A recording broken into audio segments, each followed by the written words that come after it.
Bonsoir tout le monde, j'espère que vous allez bien.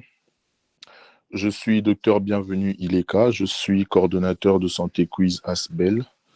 Santé Quiz est une association qui œuvre dans le domaine de la santé, notamment dans trois axes, dans la formation médicale continue. Nous œuvrons aussi dans la sensibilisation et éducation sanitaire et nous œuvrons aussi dans la promotion des élites en santé et dans bien d'autres activités en santé. Et ce soir, nous sommes réunis pour notre axe sur la formation médicale continue. Depuis, s'il vous plaît, est-ce qu'on peut éteindre nos micros pendant que on peut éteindre nos micros? Voilà, merci beaucoup. Donc, je disais que nous œuvrons à Kinshasa et à l'extérieur du pays depuis 2021 et nous sommes spécifiquement là ce soir pour notre concept de formation médicale continue dénommé Santé Quiz Academy. Donc, depuis les débuts de cette année, nous avons lancé ces modules de formation en ligne afin de faciliter la participation des plus d'une personne parce que nous nous sommes rendus compte avec les formats en présentiel, comme nous l'avons organisé les années passées, il y avait plusieurs contraintes, contraintes logistiques, contraintes financières, contraintes temporelles, ainsi de suite. Et nous nous sommes dit qu'avec le digital, ce serait beaucoup plus facile. C'est donc pour cela que nous avons voulu, en fait, changer la conformation de l'organisation de nos sessions de formation médicale continue. Et vous l'aurez remarqué depuis le mois de février que nous l'avons lancé avec le professeur Dr Jean-Marie Kaembe qui a été notre premier intervenant. Nous sommes là ce soir spécifiquement pour une session intense en sciences, mais aussi en révélation, parce que la personne qui va nous entretenir ce soir, je pense que vous l'avez vu, pour ceux qui avaient eu l'opportunité de lire les flyers que nous avons pu distribuer. Donc, il s'agit du docteur Pierrot Lébuc, qui est un rhumatologue, donc médecin interniste spécialisé en rhumatologie. Et il est aussi le président de la Société congolaise de rhumatologie. Donc, nous sommes très heureux ce soir de pouvoir l'accueillir. Nous lui avons fait un message et il n'a pas hésité. Il a accepté d'être avec nous, de partager avec nous la science et il va nous entretenir autour des maladies rhumatismales chez les enfants. Bien souvent, nous pensons ou nous sommes habitués à rencontrer des problèmes des rhumatismes, les maladies rhumatismales chez les grandes personnes. Mais aujourd'hui, nous serons surpris agréablement, nous serons peut-être changés dans notre conception d'apprendre aujourd'hui que nous pouvons aussi trouver cela chez les enfants et surtout comment nous devons prendre cela en charge. Donc c'est vraiment un honneur pour nous. C'est un maître, il est en train d'encadrer plusieurs de nos frères et sœurs qui sont actuellement en spécialisation en Unikin et je me fais l'honneur ce soir de pouvoir l'accueillir. Je vais rapidement donner le programme. Donc juste après cette brève présentation, nous allons accorder la parole au docteur Pierrot Lébuc qui est déjà connecté avec nous. Et après son intervention, nous allons passer à une session de questions-réponses. Donc, pendant que la session sera en train de se passer, pour l'harmonie de la discussion, nous vous prions, s'il vous plaît, merci de bien vouloir éteindre vos micros, s'il vous plaît. Vraiment, il faut le faire. Si vous allez écrire ainsi de suite, vous pouvez prendre le support sur lequel vous allez noter quelque chose, mais prenez soin d'éteindre le micro parce que le dimanche passé, nous avons été désagréablement surpris d'une personne qui s'est connectée pendant plus de 10 minutes avec un micro qui était ouvert. Il était dans un endroit plutôt bruyant. Donc, faites-nous plaisir, s'il vous plaît, pour l'harmonie de la discussion, pour l'harmonie de la session de ce soir. Merci de bien vouloir garder vos micros éteints. Alors, pour ne pas prendre beaucoup trop de temps, je vais donc demander à Dr Joe de bien vouloir désépingler l'écran de Santé Quiz Academy pour laisser donc la parole à Dr Pierrot Lébuc, qui va être notre intervenant principal de ce soir. Dr Pierrot, merci beaucoup pour votre présence. Vous avez la parole. Merci beaucoup, docteur Bienvenu Ileka. C'est un plaisir pour moi de découvrir l'ASBEL et de prendre la parole aujourd'hui pour pouvoir nous entretenir un peu pendant une demi-heure ou trois quarts d'heure concernant un domaine assez non moins important qui est la pathologie rhumatismale chez les enfants en pédiatrie. Merci de la présentation que vous venez de faire tout à l'heure. Sans plus tarder, nous allons commencer par le vif du sujet. Je vais vous...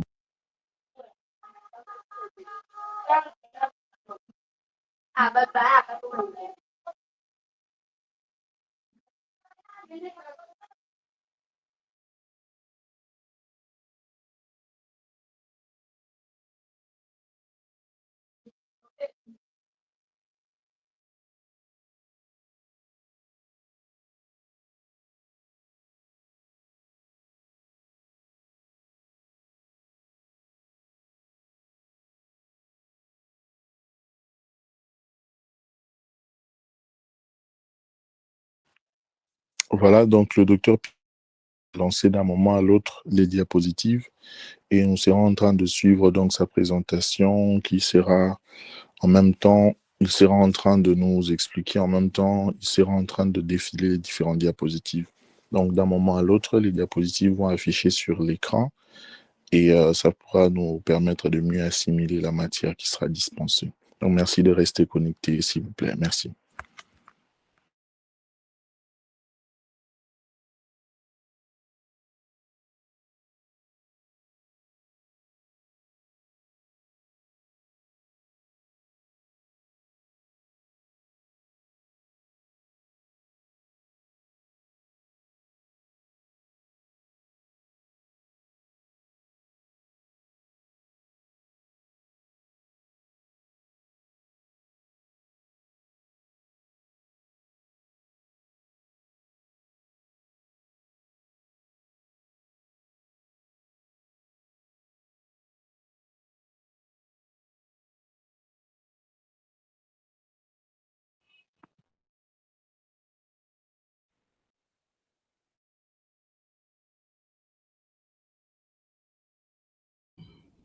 Allô?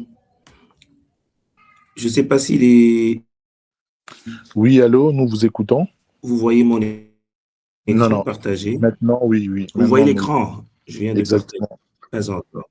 Exactement. Nous le Vous voyons. venez de voir. Si vous pouvez juste le Ah, c'est mettre en plein présent, hein? écran. Oui, oui. Voilà. D'accord. Voilà, je Voilà. vais commencer ma Merci. présentation.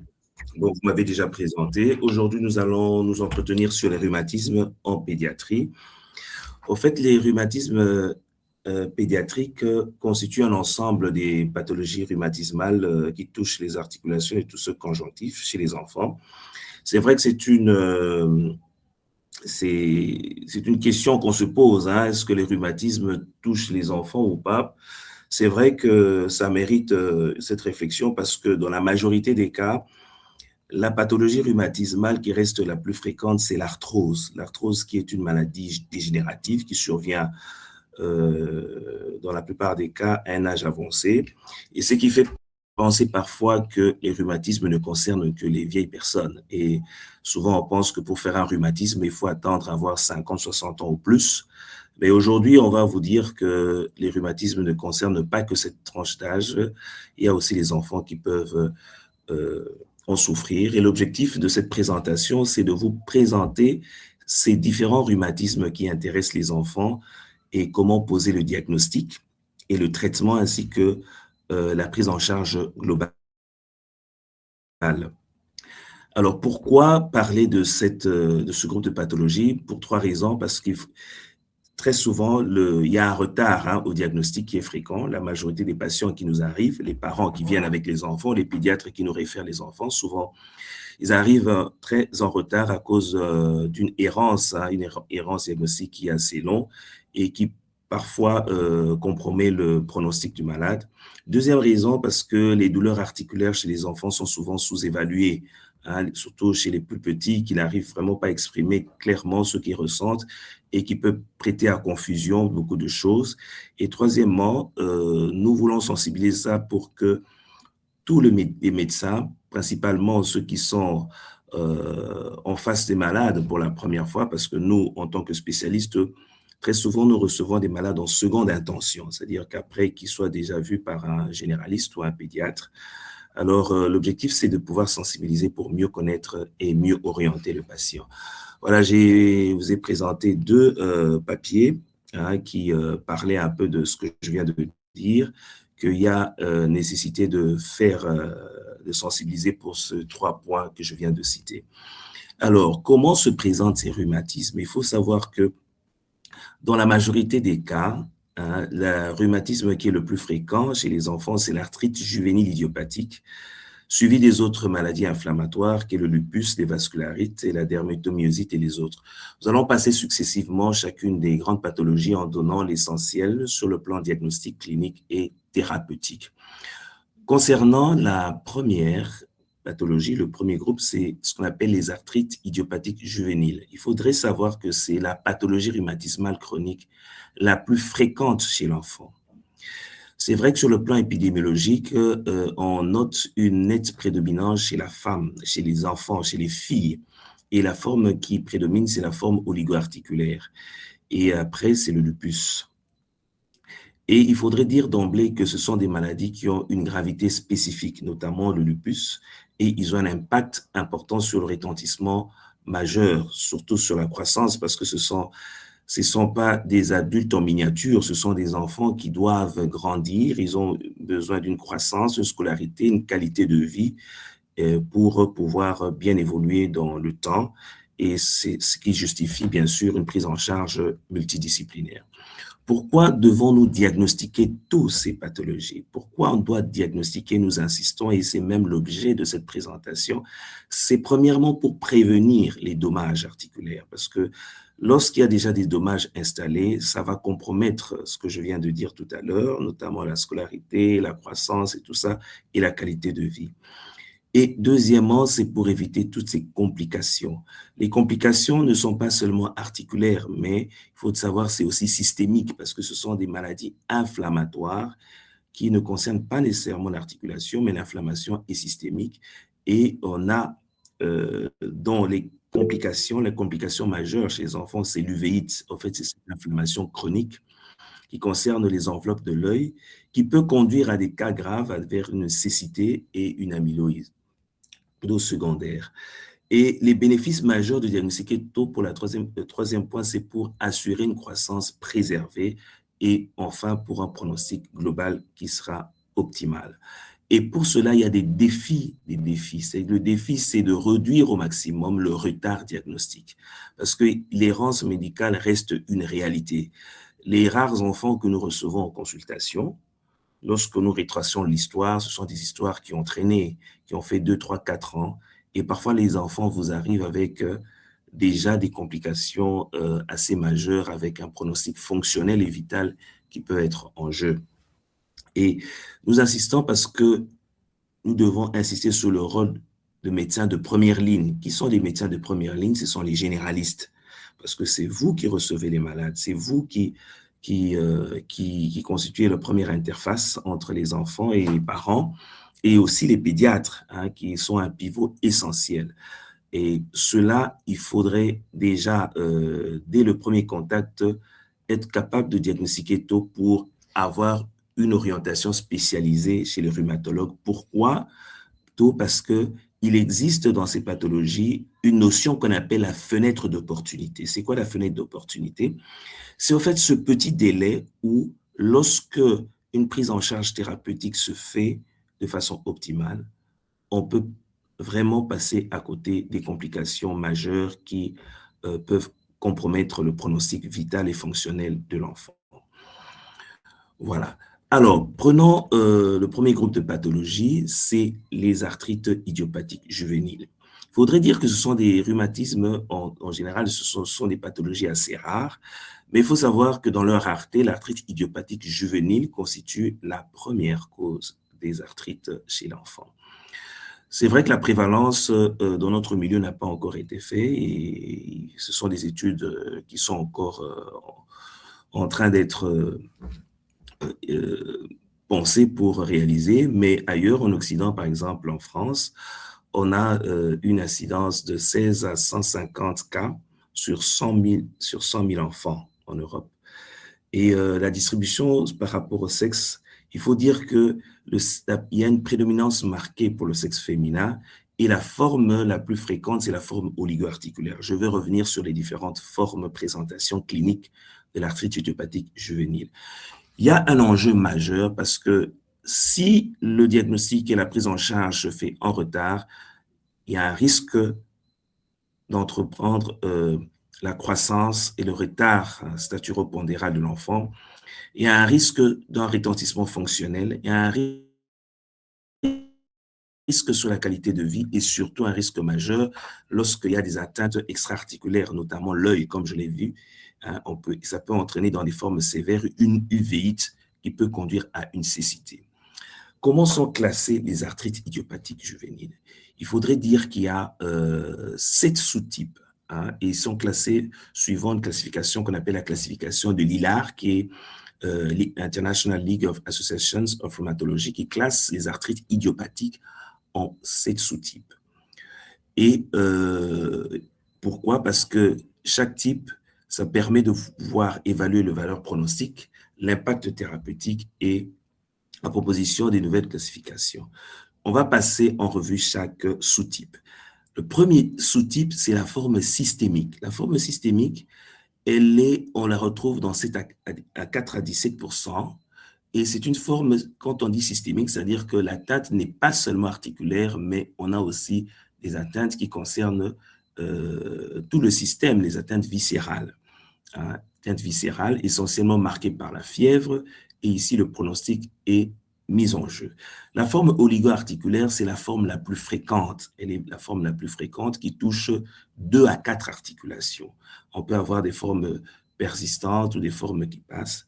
Et il y a les formes polyarticulaires où là, il y a plus de 4 articulations qui sont touchées. Et dans la forme polyarticulaire, on a 2 sous-types. La forme polyarticulaire où on a la présence du facteur rhumatoïde et la forme polyarticulaire où on a une absence des facteurs rhumatoïdes. La forme suivante, c'est la forme anthésitique. La forme anthésitique, c'est la forme où les douleurs ne concernent pas essentiellement l'articulation, mais plutôt les sites d'insertion des tendons, là où les tendons, les ligaments, les capsules s'insèrent au niveau de l'os. Hein, la partie terminale, la zone d'ancrage des tendons, c'est ça qu'on appelle les anthèses. Et on a cette forme où l'inflammation prédomine au niveau des anthèses, ce qu'on appelle les formes anthésiques. Et la forme suivante, c'est la forme psoriasique. C'est la forme où on a à la fois des atteintes articulaires et une atteinte cutanée. Hein, une maladie cutanée, c'est le psoriasis qui peut intéresser la peau, le cuir chevelu, les ongles, etc. Et on a des formes indifférenciées ou qui n'ont pas un profil clair dès le départ, qui peut évoluer plus tard vers une forme SIO décrite. Concernant la première forme, qui est la forme systémique, cette forme est caractérisée sur le plan clinique par la fièvre. L'enfant va présenter une fièvre. Il faut savoir que ce n'est pas n'importe quelle fièvre, ce sont des fièvres qui vont au-delà de 39 degrés. Et c'est souvent vespéral, ça peut être un pic ou 2 pics de fièvre. Et en dehors de ce pic de fièvre, il y a un retour à la pyrexie. Et ça peut durer plus de 2 semaines. Et lorsqu'il y a cette fièvre, au moment de la poussée fébrile, on remarquera chez l'enfant l'apparition au niveau de sa peau des éruptions, hein, un rash cutané, un rash évanescent, qui apparaît sur une peau claire, hein, qui est rose saumonée, et ce rash disparaît souvent après les pics fébriles. Dans cette forme, sur le plan clinique, on a des arthrites, une atteinte inflammatoire articulaire qui peut être présent ou peut être absent au début. Et on le dit systémique parce que c'est dans ces formes d'arthrite idiopathique juvénile où on a des atteintes viscérales. C'est-à-dire qu'au-delà de l'articulation qui est inflammée, nous avons des ganglions, on peut avoir des adénopathies. On peut avoir une atteinte hépatique et splénique, une hépatosplénomégalie, et même parfois des péricardites. Vous remarquez que c'est une forme qui peut mimer un sepsis sévère, par exemple. Sur le plan biologie inflammatoire, on remarquera que le marqueur de l'inflammation est très élevé sur la CRP et la VS, et il y aura une hyperleucocytose neutrophilique. Et ici, on verra, lorsqu'on va rechercher la ferritine, on remarquera qu'il y a une hyperferritinémie, et souvent c'est la forme glycosylée qui est diminuer alors que la ferritine totale est très élevée. Voilà, ce sont les éléments qui peuvent vous orienter à poser le diagnostic d'une arthrite idiopathique juvénile dans sa forme systémique. Bien entendu, il faut savoir que ces arthrites idiopathiques juvéniles constituent, j'insiste, un diagnostic d'exclusion. C'est-à-dire qu'il faudrait avant tout éliminer toutes les causes fréquentes, notamment d'une infection, notamment un tableau tumoral ou autre. Hein, ce n'est que lorsque le bilan est négatif sur ce plan qu'on peut penser à une arthrite idiopathique juvénile dans sa forme systémique. Il faudrait savoir que c'est une forme grave hein, parce que les complications peuvent s'annoncer et la complication majeure de l'arthrite idiopathique juvénile systémique, c'est le syndrome d'activation macrophagique et qui arrive dans 5 à 8% de cas d'arthrite idiopathique juvénile systémique. Et ça reste une urgence vitale parce que ici le pronostic de l'enfant est mis en jeu. La prise en charge doit se faire vraiment dans une unité de soins intensifs ou de réanimation hein, pour faire une bonne prise en charge. Et le bilan, comme je l'ai dit, on fera le bilan NFS, les plaquettes, la ferritinémie qui sera très élevée et le profil inflammatoire biologique sera de même élevé. Pour rechercher cette complication du syndrome d'activation macrophagique, on va surveiller les triglycérides, le fibrinogène et la ferritine glycosylée. Ainsi, le laboratoire peut vous donner ces renseignements.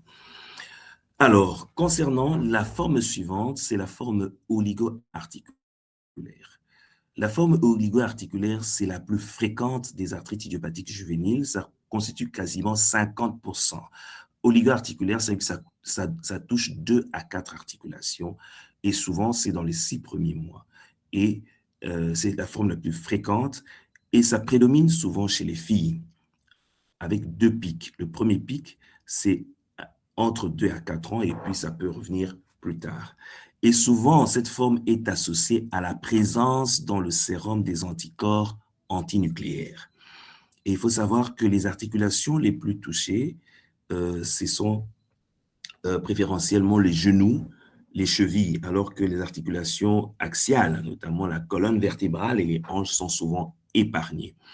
Et ici, les complications, notamment, c'est les complications par rapport à la croissance, parce que lorsque vous avez une atteinte du genou, c'est tout à fait normal qu'un enfant qui a encore son cartilage de croissance, avec cette inflammation, on peut avoir rapidement une anomalie dans la croissance ou même une soudure du cartilage de croissance à cause de l'inflammation.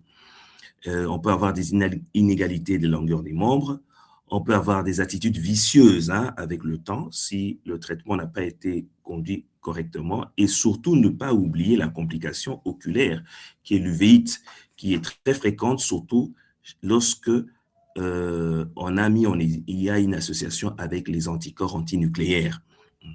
Alors, en dehors de ça, on peut avoir des complications musculaires hein, à cause de l'inflammation. Hein, il y aura une fente musculaire qui peut être localisée et qui peut compromettre le pronostic fonctionnel de l'enfant. Alors, qu'est-ce qu'il faudrait faire normalement lorsque le diagnostic est posé? Il faudrait rechercher s'il y a la présence ou pas des anticorps antinucléaires. Pourquoi? C'est important de le rechercher parce que ceux qui ont les anticorps antinucléaires ont un risque important de faire une uvéite et l'uvéite peut arriver plus tard à la cécité et c'est une situation très difficile. Donc, lorsque nous avons un cas d'arthrite idiopathique oligo-articulaire, il faudrait impérativement rechercher les anticorps antinucléaires et recommander l'enfant à une consultation ophtalmologique pour rechercher la présence d'une uvéite. Le dépistage doit être précoce et crucial. Voilà. La forme suivante, c'est l'arthrite idiopathique polyarticulaire. Polyarticulaire veut dire qu'on a plus de 4 articulations. Il faut avoir au moins 5 articulations qui sont touchées par l'inflammation et qui durent durant les 6 premiers mois de la maladie. Alors, il faudrait savoir qu'ici, l'atteinte est souvent symétrique. Elle est symétrique, ça veut dire que ça touche la main droite et la main gauche, le poignet droit et la gauche, ainsi de suite. C'est-à-dire qu'il y a une répartition symétrique. Alors, on a des formes avec facteurs rhumatoïdes positifs et on a des formes avec des facteurs rhumatoïdes négatifs. Les formes d'arthrite idiopathique juvénile polyarticulaire avec le facteur rhumatoïde négatif sont plus fréquentes, à 11 à 28%, alors que les formes avec arthrite idiopathique juvénile avec facteur rhumatoïde positif est plus rare. Il est plus rare et souvent, c'est cette forme-là qui peut évoluer dans le temps jusqu'à ce que, à l'âge adulte, se transformer en une polyarthrite rhumatoïde. Voilà ce qu'il faudrait savoir concernant cette forme. Alors, sur le plan biologique, lorsqu'un enfant présente une arthrite idiopathique avec une forme polyarticulaire, il faudrait impérativement faire un bilan immunologique dans la recherche des marqueurs d'auto-immunité, notamment les facteurs rhumatoïdes, les anticorps anti-CCP qui ont une haute spécificité et sont témoins d'un mauvais pronostic. Mauvais pronostic, ça veut dire que les enfants qui ont ces anticorps anticorps anti-CCP positifs ont un risque important que leur maladie évolue dans un mode chronique et se transforme plus tard, à l'âge adulte, vers une polyarthrite rhumatoïde, qui est une maladie rhumatismale des adultes où le tableau clinique est quasiment la même, avec des atteintes articulaires polyarticulaires et avec une distribution symétrique. Voilà. Il faudrait en plus, à part le bilan immunologique, faire une biologie de routine, hein, notamment le profil inflammatoire, la VS, la CRP, qui sera élevée, et il y aura une anémie inflammatoire possible à cause de l'inflammation chronique. En dehors de la biologie, l'imagerie doit être réalisée. On doit faire des radios. Hein, l'imagerie la plus simple, c'est les radios. Les radios qui doivent être de façon systématique, et aux mains et aux pieds. Et lorsqu'on fait des radios, c'est pour rechercher les conséquences de l'inflammation. Les conséquences de l'inflammation, c'est notamment les pincements articulaires et les érosions qu'on doit rechercher en radiologie. Et l'échographie peut compléter la radio pour rechercher l'inflammation au niveau de l'articulation, au niveau de la synoviale, ça donne des synovites. Parfois, on peut avoir des synovites infracliniques pour lesquels on peut compléter avec une IRM, mais ça ne reste pas un examen de première intention. Alors, ici, on a des facteurs de mauvais pronostic. Les facteurs de mauvais pronostic sont si les atteintes touchent le poignet ou la hanche, lorsque la radio met en évidence déjà des érosions, ou si on a un profil inflammatoire qui reste perturbé pendant très longtemps, ou lorsqu'on a une positivité dans les facteurs rhumatoïdes et les anticorps anti-CCP. La forme suivante, c'est la forme anthésitique et la forme psoriasique. Nous l'avions dit, la forme anthésitique, c'est-à-dire c'est la forme qui touche préférentiellement les anthèses. Les anthèses, ce sont les sites d'insertion des tendons, des ligaments, là où les ligaments viennent se terminer, se fixer au niveau de l'os. Hein, c'est cette zone de transition qu'on appelle anthèse. Et chez les enfants qui ont une arthrite idiopathique juvénile, forme anthésitique, ils vont présenter des inflammations qui toucheront cette zone anatomique. Et souvent, dans les formes anthésiques, on retrouve plus les garçons, et après 6 ans, ou le préadolescent, l'adolescent. Et souvent, c'est une forme qui est associée à un gène de prédisposition qui est le gène qui code pour l'antigène HLA-B27. Et chez ces enfants, on retrouvera dans la famille un contexte de spondylarthrite, hein, un antécédent familial de spondylarthrite, soit dans un parent de premier degré ou deuxième degré. Et cliniquement, il y a les atteintes qui touchent la hanche, le genou, les chevilles, hein, surtout ce sont les anthèses, et le tendon d'Achille et la plante des pieds. Hein, ça donnera ce qu'on appelle des douleurs plantaires, une fascite plantaire. Alors ici, le risque dans cette forme, c'est que lorsque le malade évolue en chronique, hein, que le traitement n'a pas été donné de façon efficace ou le suivi n'a pas été bon, le risque est que à l'âge adulte, que le malade présente une maladie qui ressemble à celle-ci qu'on appelle une spondylarthrite, hein, avec une atteinte inflammatoire qui va intéresser la colonne vertébrale. La colonne vertébrale, on aura l'inflammation au niveau de la colonne vertébrale ainsi que au niveau des articulations du bassin, les articulations sacro-iliaques qui seront touchées. Ça, c'est vraiment le risque évolutif. La forme psoriasique, en fait, c'est une arthrite qu'on découvre en association avec le psoriasis. Et il y a 2 pics d'âge. On peut le retrouver chez la petite fille, c'est-à-dire qu'au début, entre 2, 3, 4 ans, ou chez l'adolescent. Et chez l'adolescent, ça va ressembler à une maladie d'adulte qu'on appelle le rhumatisme psoriasique, qui est une maladie inflammatoire articulaire qui est associée au psoriasis. Et là, vous allez voir à la fois des lésions cutanées, dermatologiques, et des lésions articulaires. Les lésions de psoriasis peuvent toucher le cuir chevelu, le pli interfessier, et on a parfois la notion d'antécédents familiaux de premier degré. Chez ces patients, on va aussi trouver des lésions de dactylite. La dactylite, en fait, c'est une inflammation qui concerne soit un doigt, soit un orteil qui présente un aspect inflammatoire boudiné, qu'on appelle le doigt en saucisse ou orteil en saucisse, qui est un signe très évocateur spécifique d'une arthrite juvénile psoriasique. Et on peut aussi avoir des atteintes au niveau des ongles. Voilà. Alors, la démarche diagnostique. Comment faire pour poser le diagnostic? Confirmer l'arthrite ou l'anthésite. Il faudrait que ces lésions aient duré au moins 6 semaines. Faire un examen complet qui inclut l'examen de la colonne vertébrale, les examens temporo-mandibulaires. Doser, faire la biologie de routine et l'immunologie, la recherche des marqueurs d'auto-immunité et les facteurs rhumatoïdes, les anticorps anti-CCP, l'antigène HLA-B27, et faire aussi l'imagerie, essentiellement l'échographie, pour mettre en évidence une lésion, soit de l'articulation, une synovite, soit une anthésite, et puis faire aussi des IRM au besoin. Alors, il faudrait le faire et ça me permettrait de pouvoir exclure d'autres pathologies et ne garder que l'arthrite idiopathique juvénile comme diagnostic d'exclusion. Alors, j'insiste, il faudrait, avant de poser ce diagnostic, éliminer avant tout les diagnostics les plus probables, notamment une infection. On doit tout faire pour exclure que ce tableau soit un tableau infectieux ou un tableau tumoral, notamment une hémopathie maligne, ou un tableau d'une maladie auto-immune. Voilà. Alors, les examens complémentaires, nous l'avions dit, je ne vais pas en revenir. Je reviens surtout pour l'examen ophtalmologique qui est important. Il faudrait faire un examen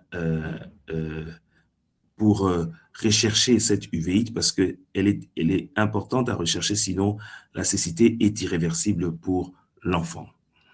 Alors, les critères diagnostiques pour poser le diagnostic d'une arthrite hépatique juvénile,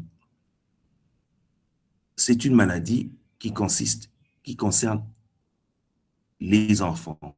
C'est-à-dire que l'âge de début doit être inférieur à 16 ans. Et le tableau articulaire doit durer au moins 6 semaines. Ça consiste à des gonflements, limitations articulaires, douleurs, et il faut exclure toutes les autres causes, comme je l'ai dit, infectieux, néoplasiques, mécaniques, et c'est à ce moment-là qu'on peut poser le diagnostic d'une arthrite hépatique juvénile et donner le sous-type spécifique tel que nous l'avions dit tout à l'heure. Quelles sont les stratégies thérapeutiques? L'objectif thérapeutique, c'est de traiter. On a maintenant un objectif qu'on appelle treat to target, c'est viser une maladie inactive et arriver rapidement à la rémission complète en quelques mois. Pourquoi? Parce que c'est pour prévenir l'avenir de l'enfant. Il faut contrôler l'inflammation et surtout viser sur la fonction visuelle qui est importante. L'objectif ultime reste la rémission clinique et biologique. Quels sont les moyens qu'on dispose? Il faudrait savoir que les premiers moyens médicamenteux restent l'usage des anti-inflammatoires, comme les anti-inflammatoires non stéroïdiens qui contrôlent la douleur, la raideur, et on peut recourir, dans certains cas, lorsque on est devant une arthrite, une monoarthrite ou une oligarthrite, de faire des infiltrations corticoïdes pour cibler l'articulation qui est en inflammation. En dehors de ces traitements initiaux, il y a des traitements de fond. Les traitements de fond, c'est les traitements qui visent à maintenir une stabilité. Et le traitement de fond, le gold standard, le traitement de première intention de fond reste le méthotrexate. Parce que le méthotrexate, plusieurs études ont prouvé son efficacité par rapport aux autres médicaments.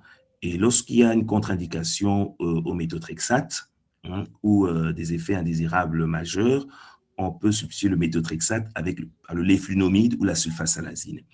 Mais actuellement, il existe des thérapies nouvelles, c'est la biothérapie, qui consiste à donner des inhibiteurs, des médiateurs de l'inflammation.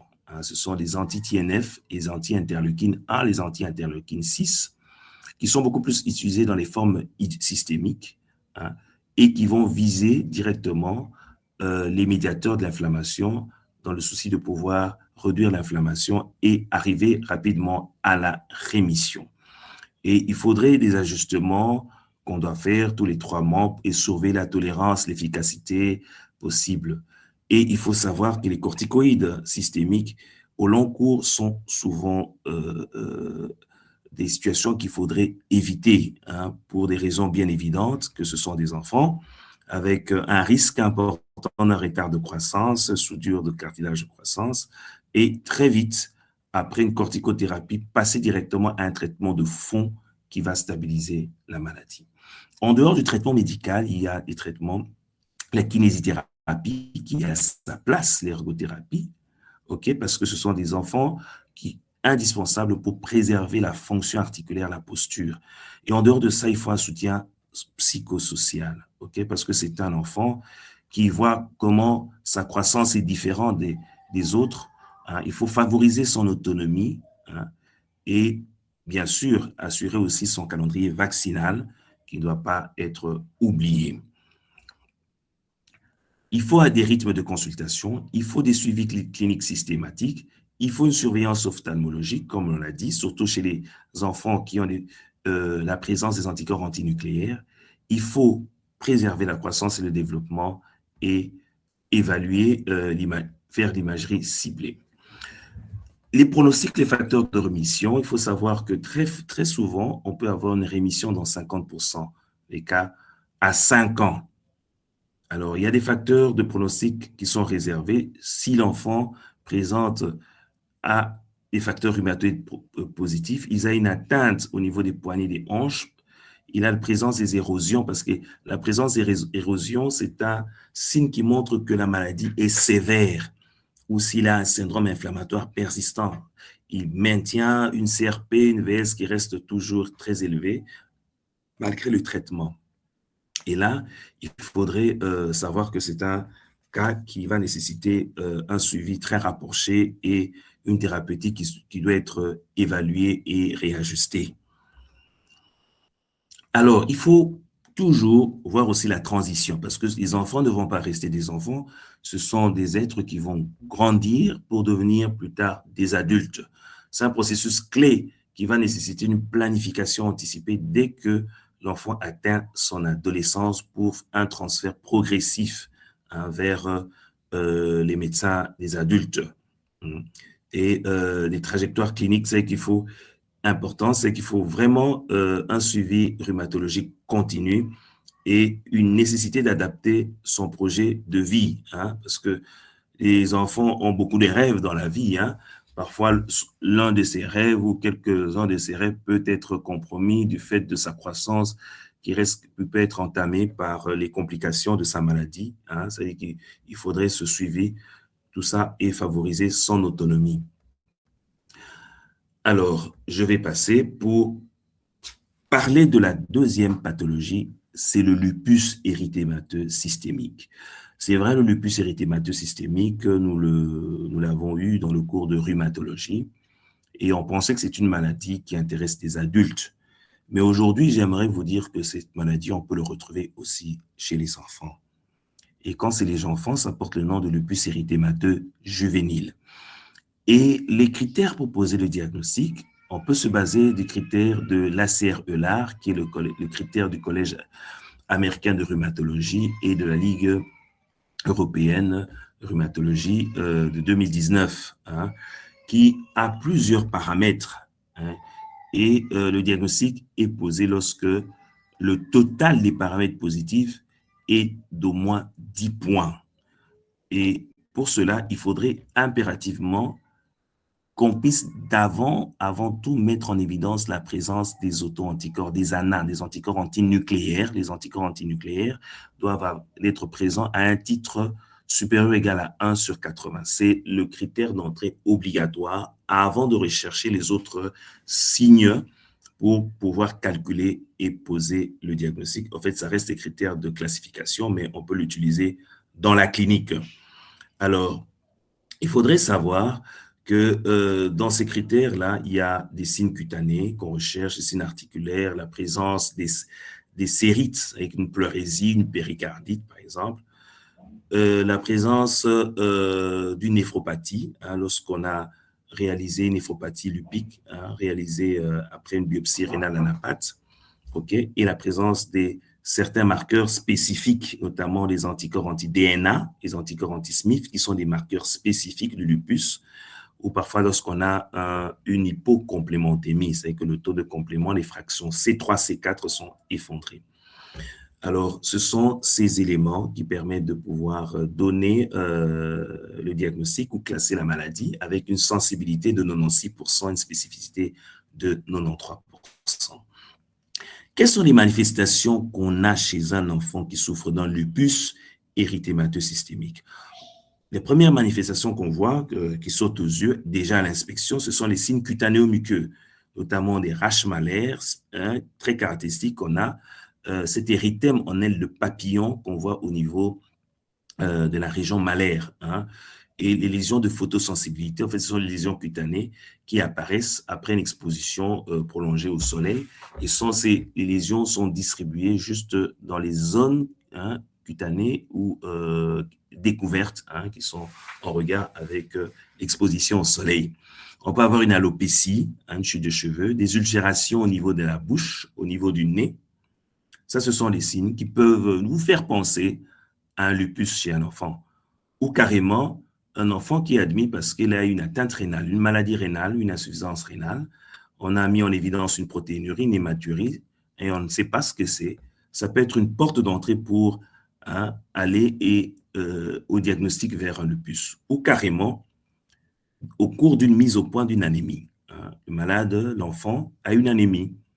Et on ne sait pas pourquoi il a une anémie, et on fait une mise au point, on se rend compte que c'est une anémie hémolytique avec présence des marqueurs d'auto-immunité, ou une leucopénie, ou dans la mise au point d'une lymphopénie ou d'une thrombopénie.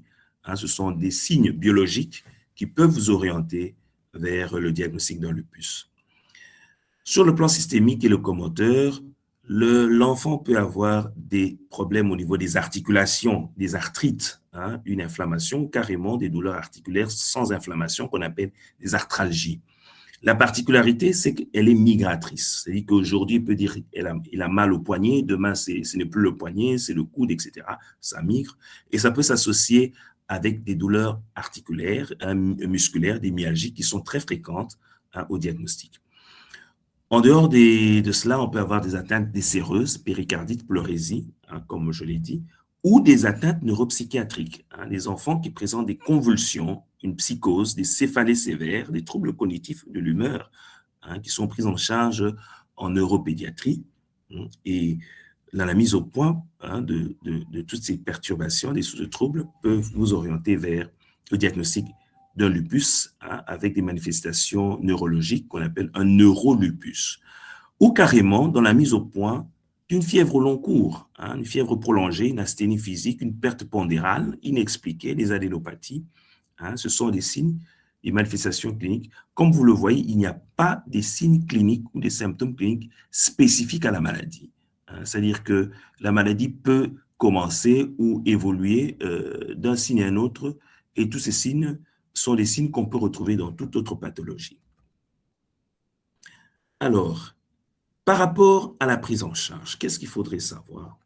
Il y a un checklist thérapeutique. Le traitement, bien sûr, l'objectif, c'est d'arriver à la rémission de la maladie. Et le médicament de choix, hein, le traitement de fond reste l'hydroxychloroquine, hein, qui est vendu sous le nom de Plaquenil. C'est le traitement de fond systématique, sauf lorsqu'il y a une contre-indication absolue. C'est un médicament qui est très efficace. Et lorsqu'il est pris pendant longtemps, ça peut réduire les poussées de la maladie et le risque thrombotique et même la mortalité. En dehors de l'hydroxychloroquine, c'est la corticothérapie. Bien sûr, c'est une corticothérapie qui sera systémique. On doit donner à l'enfant des corticoïdes Parfois, on peut donner des fortes doses, parfois on est obligé de maintenir ces fortes doses pendant longtemps. C'est vrai, c'est difficile, hein, c'est difficile de prendre cette décision parce que ce sont des bolus de méthylprédnisolone. Et surtout lorsque vous avez des complications majeures, comme des complications au niveau des reins, une néphropathie lupique ou un neurolupus, hein, ça, on est amené à donner des corticoïdes. Les immunosuppresseurs ont leur place dans le traitement. Souvent, on le donne lorsqu'on a des atteintes viscérales avec un pronostic important. Et le médicament qu'on donne habituellement, c'est le mycophénolate mofétyl, le Celcept, en référence pour la néphropathie lupique, le cyclophosphamide, le méthotrexate, l'aziathoprine. Et actuellement, on utilise la biothérapie, qui a un avantage important, et il cible les marqueurs de l'inflammation, et ça permet d'épargner l'usage de la corticothérapie au long cours. Voilà. Il faudrait savoir que et le traitement et la maladie peuvent conduire à des complications. Il y a des risques importants. Le risque important, c'est l'infection. C'est une maladie qui rend le malade immunodéprimé. La corticothérapie également rend le malade immunodéprimé, de même que les immunosuppresseurs. Le risque infectieux est là. Le risque d'un retard de croissance est là.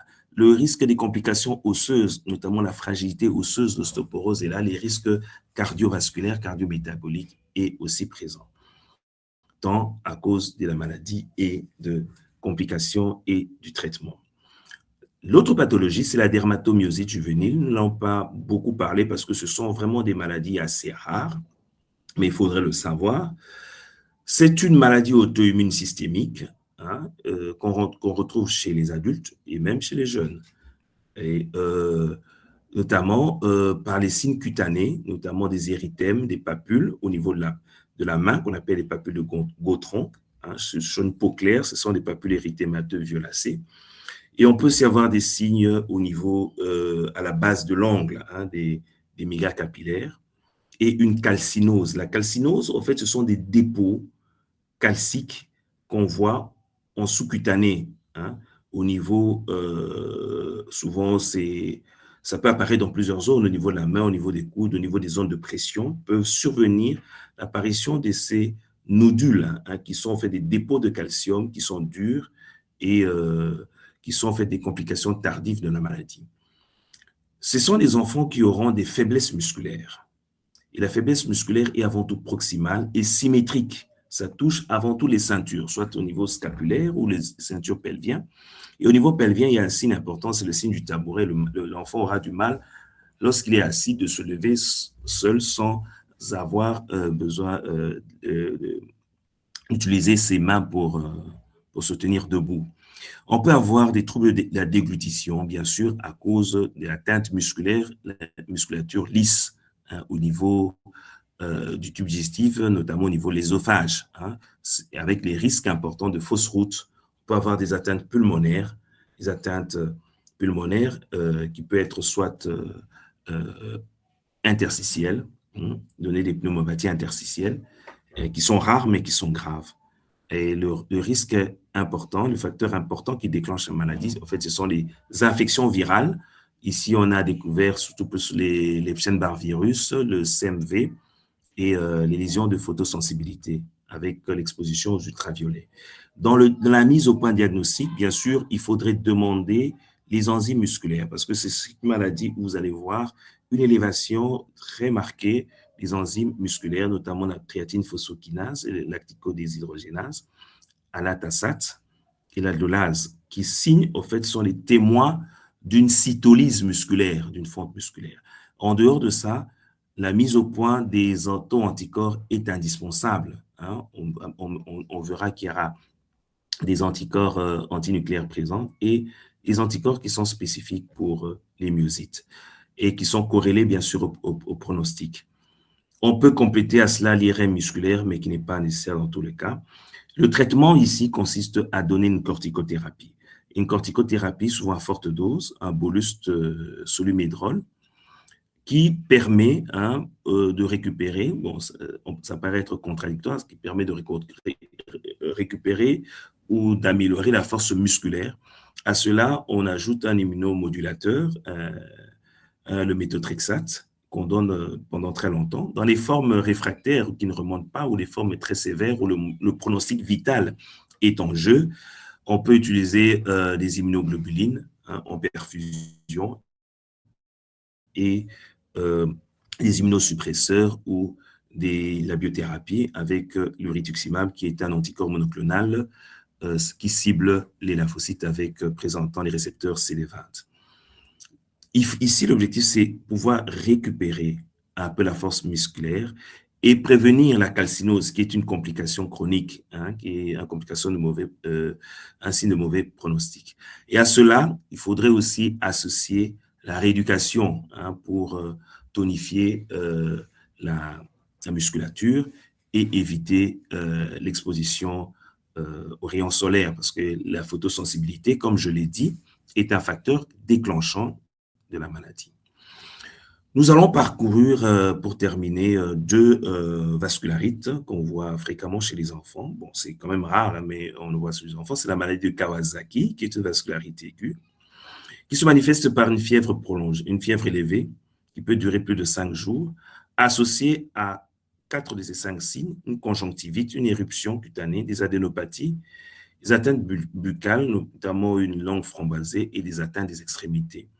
Le risque majeur avec cette atteinte vasculaire, ça peut, si ce n'est pas bien géré ou si c'est dans sa forme sévère, entraîner des complications graves au niveau vasculaire, notamment des anévrismes au niveau des artères coronaires. D'où l'intérêt chez ces patients, ces enfants, de faire de manière indispensable une échographie cardiaque et de suivre, de faire des suivis des échographies pour redouter et prévenir et mettre en évidence ce risque d'anévrisme des artères coronaires. Le traitement reste en urgence de l'administration des immunoglobulines par voie intraveineuse et on associe l'aspirine faible dose, aspirine junior. Et l'autre vascularite, c'est le purpura rhumatoïde qui est caractérisé sur le plan clinique par cette triade. On a un purpura vasculaire, des arthralgies qui peut arriver au niveau des membres inférieurs ou des fesses, associées à des arthralgies ou d'arthrite, et une douleur abdominale.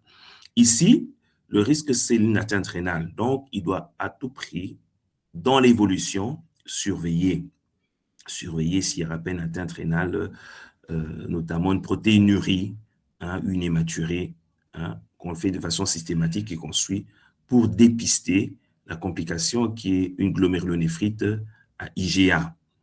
Et la prise en charge ici est une prise en charge qui est symptomatique lorsqu'il n'y a pas de complications.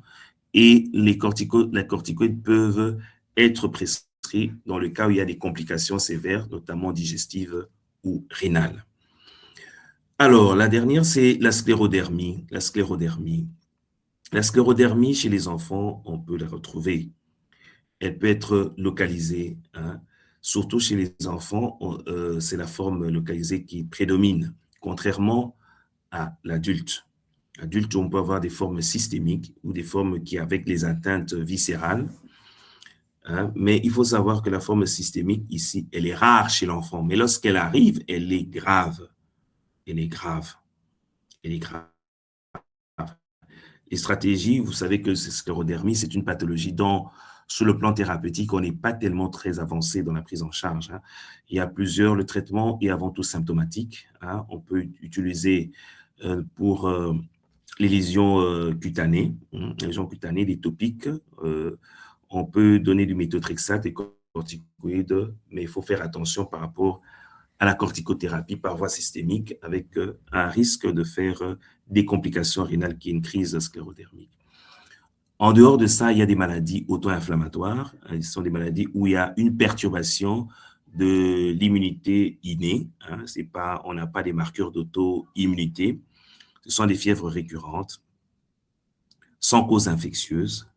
Il y a certaines maladies génétiques, une dérégulation de l'inflammasome. Et ici, le traitement, ce sont les traitements ciblés. On donne de la biothérapie en donnant des inhibiteurs de l'interleukine 1 dans les formes sévères ou carrément, on peut mettre le malade sous colchicine lorsqu'il s'agit des formes bénignes comme dans la fièvre méditerranéenne familiale. Alors, la démarche diagnostique, il faudrait savoir, lorsque vous suspectez une arthrite par les douleurs, gonflement, raideur, une boiterie, un enfant qui vient avec des potences, il faut caractériser, il faut savoir est-ce que c'est une atteinte monoarticulaire, oligoarticulaire, polyarticulaire ou systémique. Et la durée doit être au moins de 6 semaines. Le premier examen qu'on doit faire, c'est la biologie inflammatoire, la numération formule sanguine associée à la radio, une échographie en cas d'urgence. Et écarter toutes les urgences et les diagnostics de première intention, notamment un contexte infectieux, leucémie, tumeur, traumatisme, et orienter immédiatement pour une prise en charge précoce chez le rhumatologue.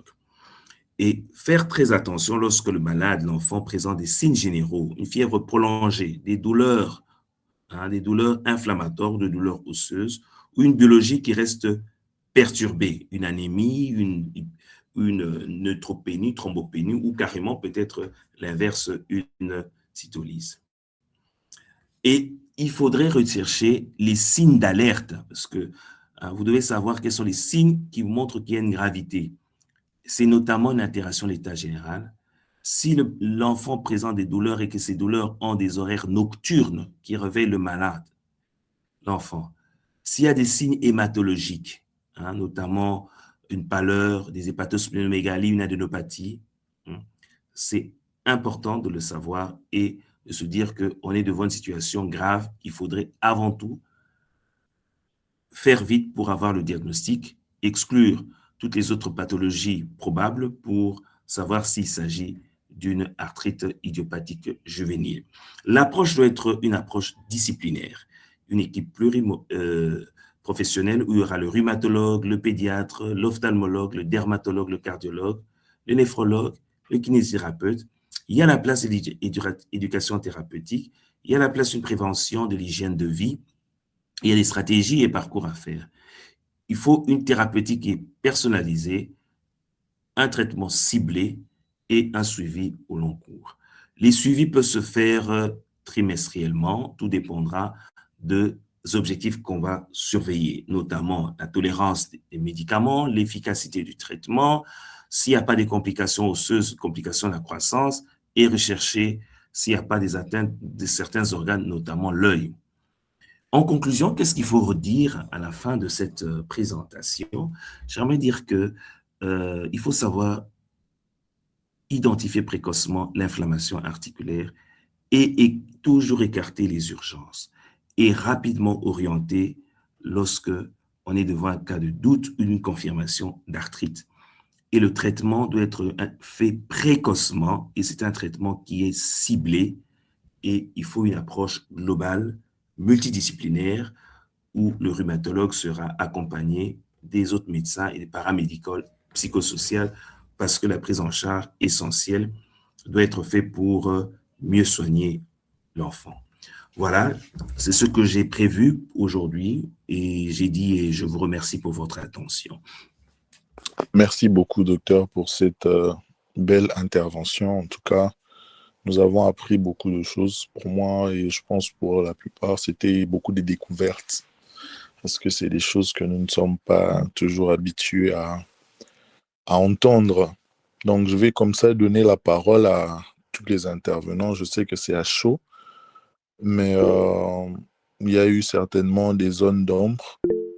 Et donc, ce que nous allons faire, vous pouvez montrer ou soit soulever la main et puis nous allons vous accorder la parole. Faites de votre mieux d'éteindre votre micro une fois que vous avez fini de poser votre question. Donc là, je vois, il y a Dr Berson ou Shindy qui vient de lever la main. Docteur, vous avez la parole pour poser votre question. Oui, bonsoir docteur Bienvenu. Bonsoir. Bonsoir également docteur Pierrot. Voilà, j'espère que vous m'entendez bien. Oui, ça va, on vous entend bien. D'accord. Premièrement, je tiens d'abord à dire merci et mes sincères félicitations au présentateur, le docteur Pierrot. Je suis vraiment convaincu que je suis en face d'un spécialiste en tout cas. il a vraiment défendu le non. Personnellement, je suis vraiment content de participer à ce webinaire. Je m'appelle Berson, je suis pédiatre d'abord. Actuellement, j'exerce dans la province du Tanganyika. Moi, j'avais seulement une préoccupation par rapport à un malade. Là, je voudrais essayer un peu de parler d'une manière un peu ambiguë pour que le professeur puisse un peu nous aider, parce que je ne saurais pas tout détailler vu que je n'ai pas avec moi la fiche, mais j'ai quand même les données par rapport, c'est un malade que je vis et c'est un malade que je soigne. En fait, nous avons un malade dans le service, c'est un enfant d'âge donc de 8 ans qui était admis chez nous pour des douleurs articulaires évoluant depuis un mois. Le débit était insidieux avec atteinte initiale du genou droit, puis il y a extension aux deux chevilles. Il y a une douleur, souvent en réveil nocturne, avec des ruages matinales.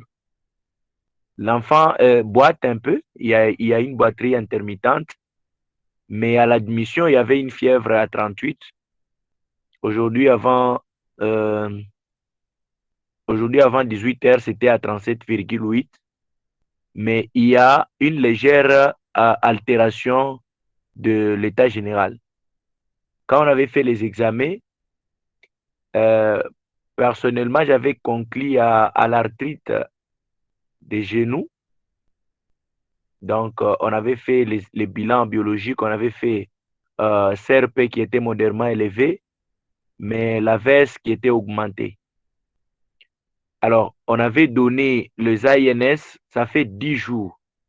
Les traitements étaient bien conduits, mais en tout cas, il n'y a pas un changement. Pas totalement un changement. C'est pourquoi je voudrais un peu demander si le docteur peut nous compléter avec les idées pour que ces malades soient pris en charge. Il est à noter que nous sommes dans un milieu où il n'y a pas un rhumatologue. Voilà pourquoi nous sommes contraints de tout faire pour soigner les malades. Si le docteur peut nous dire un peu quelque chose pour ça. Et pour Ok. chuter, je voudrais un peu que le professeur, oui, il a parlé également de l'administration de méthodes exactes. Alors, je voudrais savoir à quel moment on peut indiquer ces traitements-là. Donc, à quel moment initier un traitement de fond si on est en train de soigner un malade. Voilà mes deux préoccupations.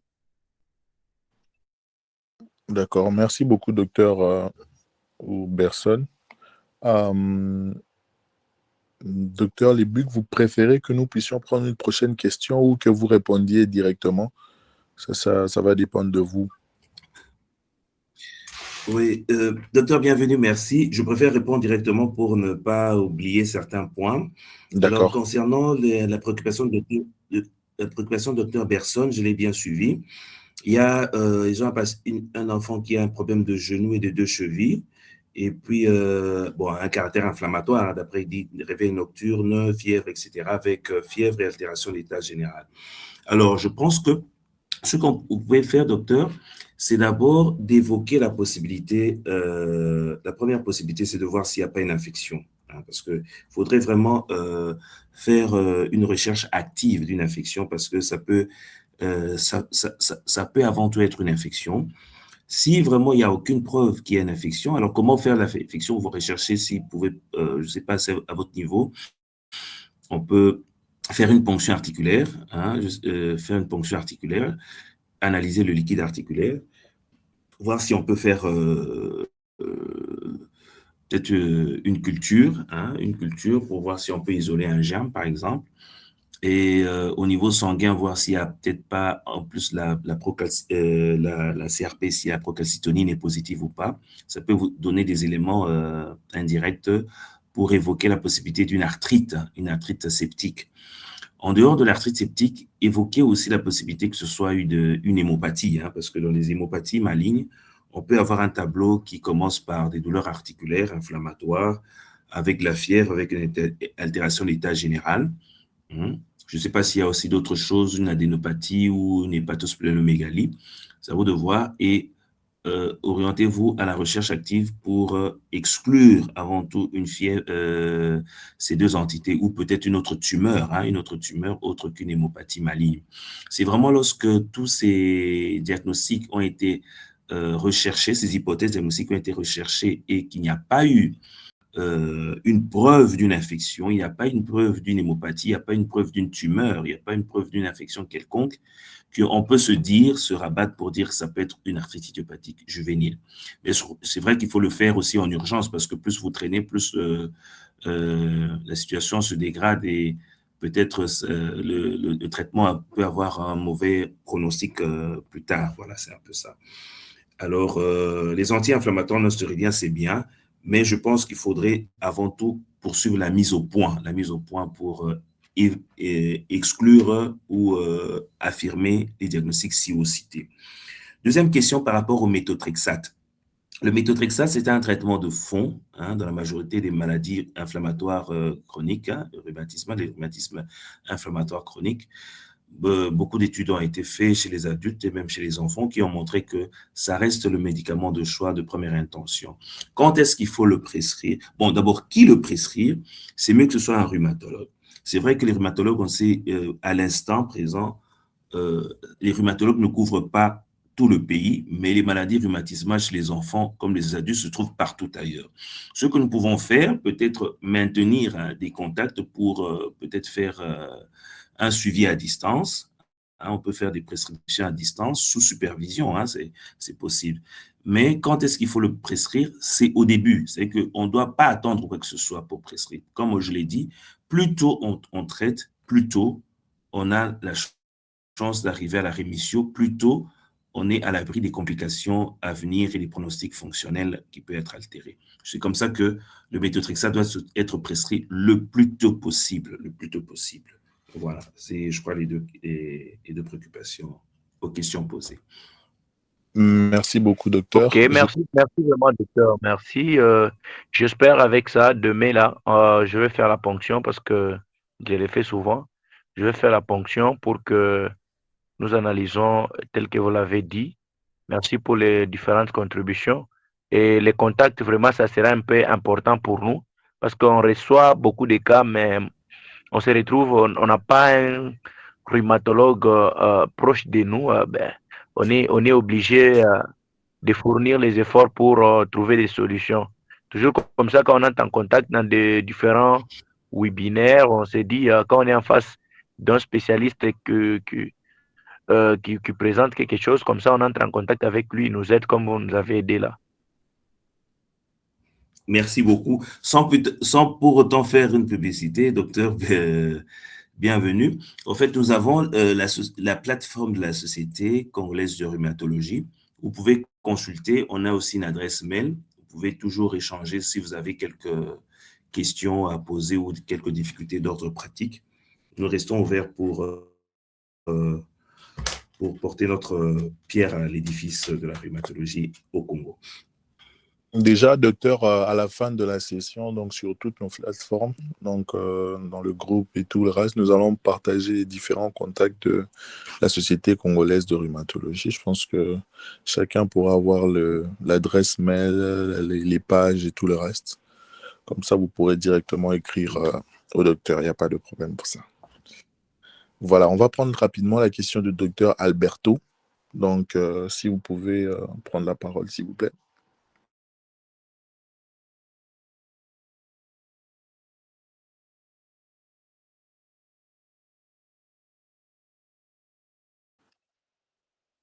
Je vois une main levée avec Monsieur Alberto. Je ne sais pas si vous avez une question. Oui. Merci beaucoup, monsieur Bienvenu. Docteur Bienvenu, merci pour la parole accordée. Je commence d'abord par remercier l'orateur du jour, le maître, le docteur Pierrot. Merci pour la présentation. C'est très, très bénéfique pour nous. Nous avons beaucoup mangé, sûrement une nourriture scientifique très, très, très délicieuse. Merci. Maître, moi, en fait, c'est compliqué pour nous. Parfois, les cas de pédiatrie sont un peu rares, mais ça existe. C'est tout ce que vous avez dit. Je voudrais juste, si possible, si vous pouvez dire encore un petit mot sur la kiné, hein. Je n'avais pas bien suivi l'aspect de la kinésithérapie en rapport avec les traitements de l'arthrite juvénile. C'est juste ça, en fait. Si vous pouvez encore placer un petit mot pour la kiné. Et je voudrais aussi demander en dernier lieu, je sais que beaucoup plus nous utilisons la PRP, protéines riches en plasma, le plasma, pardon, riche en protéines, excusez-moi. C'est pour les cas de gonarthrose et tout. Mais est-ce c'est utilisable aussi pour les cas des arthrites, par exemple en cas d'une arthrite juvénile? Est-ce que dans votre expertise, vous avez eu à utiliser cela ou bien c'est pas vraiment indiqué de manière absolue? Merci beaucoup.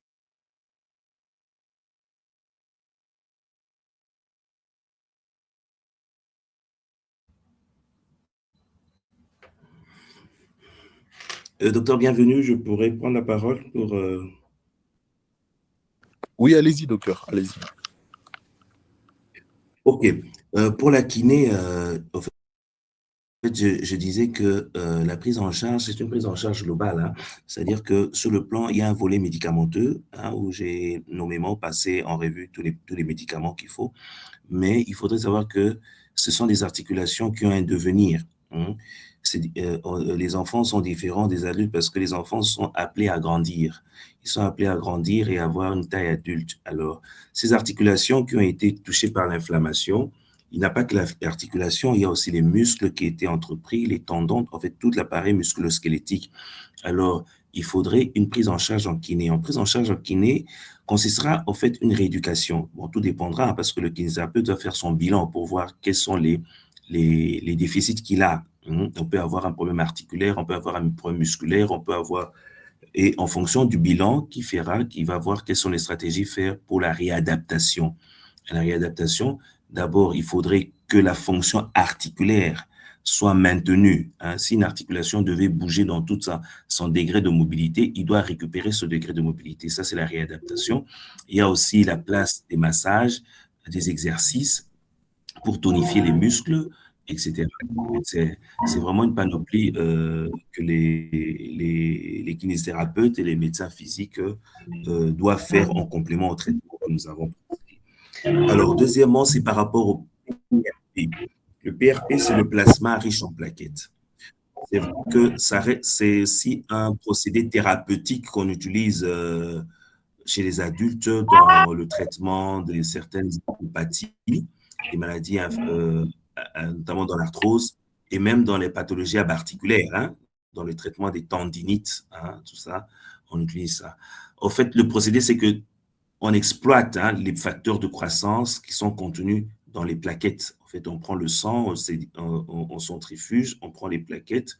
Il y a un appareil qui permet de préparer les plaquettes. Et ces plaquettes-là, administrées, vont libérer le facteur de croissance qui permet aux tendons ou à la structure, hein, ou au cartilage, hein, de pouvoir résister un peu à toutes ces contraintes. Ouais, ici. Mais chez les enfants, c'est pas ça. Chez les enfants, c'est un problème inflammatoire. Il y a une inflammation et l'inflammation qui est chronique, qui va détruire la synoviale, le cartilage, le tendon, etc. C'est-à-dire que si on doit donner un traitement, ça doit être un traitement anti-inflammatoire. Anti-inflammatoire qui doit bloquer l'inflammation, bloquer les médiateurs de l'inflammation pour qu'il n'y ait pas d'inflammation et qu'il n'y ait pas de conséquences secondaires à l'inflammation. Je pense que la PRP n'a vraiment pas une place ici, hein, a priori dans le traitement des arthrites idiopathiques juvéniles. C'est plus un traitement contre l'inflammation, hein, et contre la douleur. Voilà.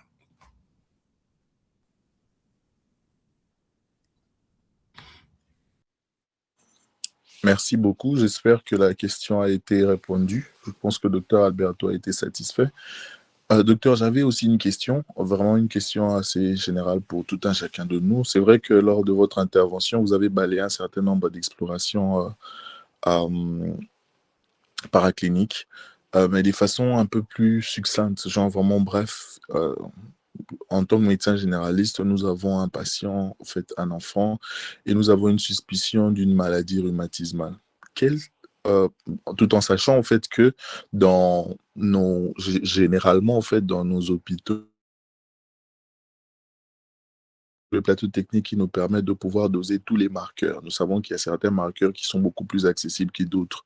Alors, ma question était celle de savoir, je suis devant un enfant, j'ai une suspicion d'une maladie rhumatismale.